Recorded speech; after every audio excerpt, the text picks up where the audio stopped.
आपसे एक ही रिक्वेस्ट है, वीडियो को लाइक और चैनल को सब्सक्राइब जरूर करें, क्योंकि आपका लाइक और सब्सक्राइब हमारे लिए बहुत ही महत्वपूर्ण है। साहिल और नैना की ये अरेंज मैरिज थी। शादी के अगले दिन ही साहिल और नैना हनीमून के लिए मनाली जाने वाले थे। साहिल का मौसेरा भाई कुमार भी उनके साथ जा रहा था। साहिल की माँ: साहिल बेटा, कुमार भी तुम्हारे साथ ही जा रहा है क्या? साहिल: हाँ माँ, उसे ऑफिस का कोई जरूरी काम है और बोल रहा था कि उसका भी वही होटल है जो मैंने बुक किया है। उसने कहा कि उसे अकेले नहीं जाना पड़ेगा, हमारा साथ हो जाएगा। मैंने कहा कोई नहीं, चल ले। साहिल और नैना एयरपोर्ट पहुंच जाते हैं। कुमार पहले से ही एयरपोर्ट पहुंच चुका था। तीनों मिलकर मनाली पहुंचते हैं। साहिल: सॉरी नैना, कुमार साथ में था तो मैं तुमसे ज़्यादा देर बात नहीं कर पाया। वैसे घबराओ नहीं, मैंने रात के लिए बहुत अच्छे से इंतज़ाम कर लिया है। हमारी सुहाग रात यादगार रहेगी, सिर्फ तुम और मैं। वैसे तुम नाराज़ तो नहीं हो ना? कुमार हमारे साथ आया। नैना: नहीं नहीं, मैं आपसे बिल्कुल भी नाराज़ नहीं हूँ। और वैसे भी अब तो आप और मैं बिल्कुल अकेले हैं, यहाँ देवर जी नहीं है। साहिल बोला: एक सेकेंड, कुमार का फ़ोन आ रहा है। हाँ कुमार, क्या हुआ? अर्जेंट है क्या? ठीक है, आता हूँ। नैना: कुमार का अर्जेंट कॉल है, मैं थोड़ी देर में आता हूँ। तब तक तुम चेंज कर लो और थोड़ा फ्रेश हो जाओ। नैना बोली: हाँ हाँ, कोई बात नहीं, आप मिल कर आओ। तब तक हम दोनों के लिए खाना ऑर्डर कर देती हूँ। साहिल कुमार से मिलने चला जाता है। काफ़ी देर तक साहिल नहीं लौटता। इसी बीच नैना थकी हुई थी और वह सो जाती है। साहिल के पास एक और चाबी थी। रात को दरवाज़ा खुलता है। नैना गहरी नींद में थी। तभी वह साहिल से बोली: साहिल, प्लीज़ लाइट मत ऑन करना, मुझे बहुत तेज़ नींद आ रही है। अगर आपने लाइट जलाई तो मेरी नींद खराब हो जाएगी। अरे आप तो आते ही चिपकने लग गए, खाना तो खा लेते। क्या कर रहे हो? अरे छोड़ो, लगता है आज आप नहीं मानोगे। नैना और साहिल तो इसी मौके की तलाश में थे। अगली सुबह नैना की आंख खुलती है तो वह देखती है कि साहिल डाइनिंग टेबल पर बैठा चाय पी रहा है। नैना: कल रात आपने कितना तंग किया। देखा आपने मेरी गर्दन पर कितनी बड़ी लव बाइट दी, जिसका निशान महीने भर तक नहीं जाएगा।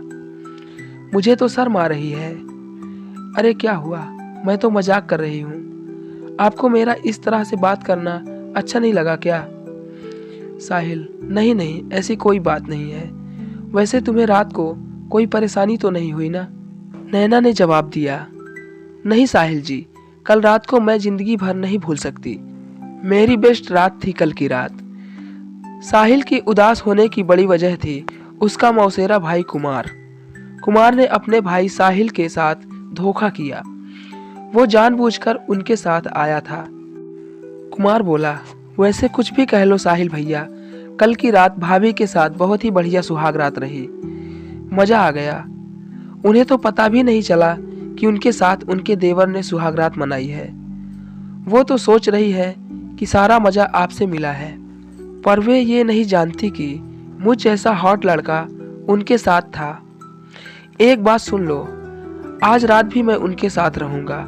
साहिल: कुमार, तुमने जानबूझकर मेरे ऑफिस की लड़की संजना को पैसे देकर उस दिन मेरे साथ गाड़ी में भेजा था। मैं तुम्हारे बहकावे में आ गया। उसने ड्रिंक नहीं की हुई थी, वो भी तुम्हारे साथ मिली हुई थी।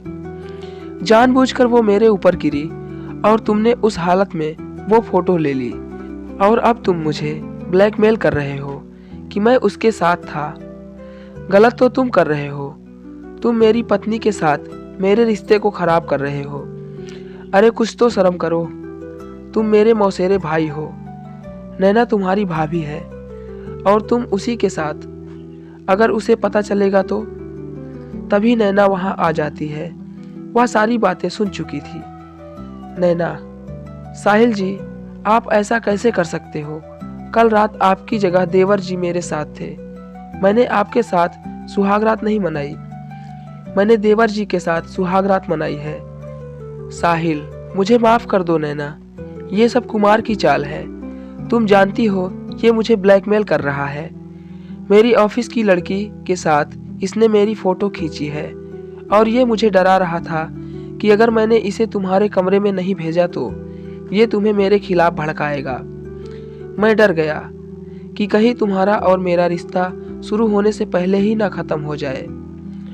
मुझे माफ कर दो। अब तो तुम्हें सच्चाई पता चल ही गई है। मेरा विश्वास करो, इसने तुम्हारे साथ जो भी किया।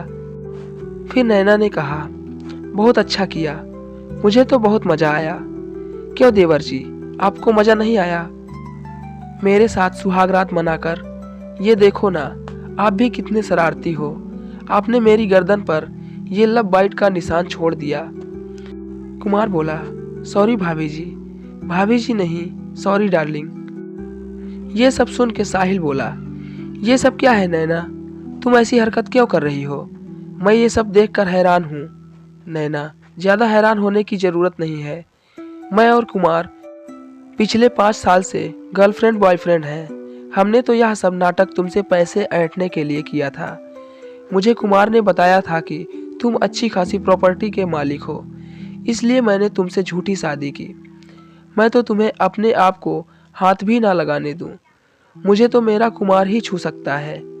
अब एक काम करो, ज़्यादा समय मत लगाओ।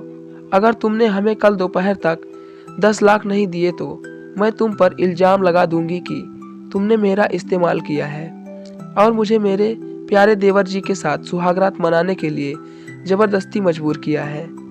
फिर तुम्हें जेल जाने से कोई नहीं बचा सकता। अब हम जैसा कहेंगे तुम्हें वैसा ही करना होगा। जब हमें पैसे की ज़रूरत होगी तुम्हें हमें पैसे देने होंगे। चलो कुमार, मेरा ना बहुत मन कर रहा है, कमरे में चलते हैं। कुमार ने नैना से कहा, लगता है कल रात का ज़्यादा ही मज़ा आया है। चलो डार्लिंग, मैं कहाँ मना कर रहा हूँ। साहिल नैना और कुमार की चाल में बुरी तरह फंस चुका था। उसे कुछ समझ नहीं आ रहा था कि वह क्या करे। वह घर वापस जाकर सबके सामने लज्जित नहीं होना चाहता था। साहिल, मुझे जीने का कोई हक नहीं। ऐसी शर्मसार जिंदगी जीने से तो अच्छा है कि मैं मर जाऊं। साहिल जैसे ही पुल से कूदने लगता है तभी उसका मोबाइल फ़ोन बजता है। साहिल देखता है कि मोबाइल पर उसकी माँ है। वह अपनी माँ से आखिरी बार बात करना चाहता था। साहिल, हाँ माँ, ठीक है, मैं होटल पहुंचकर आपकी बात नैना से करवा दूंगा। क्या तबीयत ठीक नहीं है? माँ, कितनी बार कहा है कि समय पर दवाई ले लिया करो। हाँ मैं करता हूँ माँ। साहिल फ़ोन रख देता है। उसकी आंखों में आंसू थे। वह अपनी माँ की आवाज़ सुनकर दुखी हो जाता है। साहिल, मैं क्या करूँ? माँ मेरे बिना अकेली हो जाएगी। मैं ये कदम नहीं उठा सकता।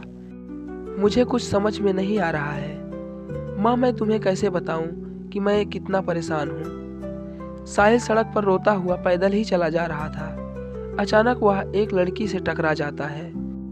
उस लड़की ने कहा, साहिल तू और यहाँ मनाली में? फिर साहिल बोला, सौम्या तू? सौम्या, हाँ मैंने तुम्हें बताया था ना, मैं डॉक्टर बन गई हूँ। मैं यहाँ प्रैक्टिस के लिए आई हूँ। वैसे तुम्हारा मैसेज पढ़कर मैं शादी में ज़रूर आती, पर यहाँ छुट्टी नहीं मिल रही थी। सॉरी, मैं शादी में नहीं आ पाई। वैसे ओह अच्छा, मैं समझ गई, तुम हनीमून पर आए हो। पर तुम्हारी वाइफ कहाँ है? तुम अकेले हो? एक सेकेंड, तुम्हारी आंखों में आंसू कैसे? क्या तुम रो रहे थे? साहिल को कुछ समझ नहीं आ रहा था। वह फूट फूट कर रोने लगता है। सौम्या साहिल की बचपन की दोस्त थी। सौम्या के कहने पर साहिल उसे सारी बात बता देता है। सौम्या, साहिल घबराने की कोई बात नहीं है। तुम बिल्कुल भी नहीं डरोगे और तुम उन्हें कोई पैसे नहीं दोगे। मैं तुम्हारे साथ कुछ गलत नहीं होने दूंगी। तुम कल ही नैना के खिलाफ तलाक के लिए अर्जी दे दो, बाकी सब मैं संभाल लूंगी। फिर साहिल ने कहा, पर सौम्या, कुमार ने भी मेरे साथ गलत किया है। सौम्या, कोई टेंशन नहीं, दोनों को तुम्हें ब्लैकमेल करने के जुर्म में कड़ी सजा होगी। बस तुम्हें उन दोनों की बातों को इस फोन में रिकॉर्ड करना है। उसके बाद उन्हें सजा से कोई नहीं बचा सकता। साहिल सौम्या के कहने मुताबिक होटल जाता है और कुमार और नैना की रिकॉर्डिंग कर लेता है। साहिल, कान खोलकर सुन लो, मैं तुम दोनों को एक फूटी कौड़ी भी नहीं दूंगा। तुम्हें जो करना है कर लो। नैना, कुमार अब क्या करें? ये तो हम दोनों को एक साथ रहने भी नहीं देगा और पैसे भी नहीं देगा। कहो तो इसके खिलाफ पुलिस में झूठी रिपोर्ट कर दूं?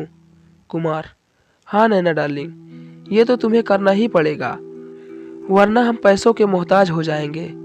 ये मुर्गा हमारे हाथ से चला जाएगा तो हम दोनों कैसे एक साथ मजे कर पाएंगे यार। साहिल तो चाहता था कि नैना और कुमार आपस में ऐसी बातें करें जो फोन में रिकॉर्ड हो जाए और उसे सबूत मिल जाए। सारे सबूत अब सौम्या के पास थे। उसने पुलिस को भेजकर होटल के कमरे से कुमार और नैना को पकड़वा दिया। नैना और कुमार को उनके किए की सजा मिल गई। दोस्तों, ये कहानी आपको कैसी लगी नीचे कमेंट में हमें ज़रूर बताइएगा। ये कहानी आपको अच्छी लगी हो तो वीडियो को लाइक शेयर ज़रूर करें और अगर आप हमारे चैनल पर नए हैं तो चैनल को सब्सक्राइब ज़रूर करें। कहानी को पूरा सुनने के लिए धन्यवाद।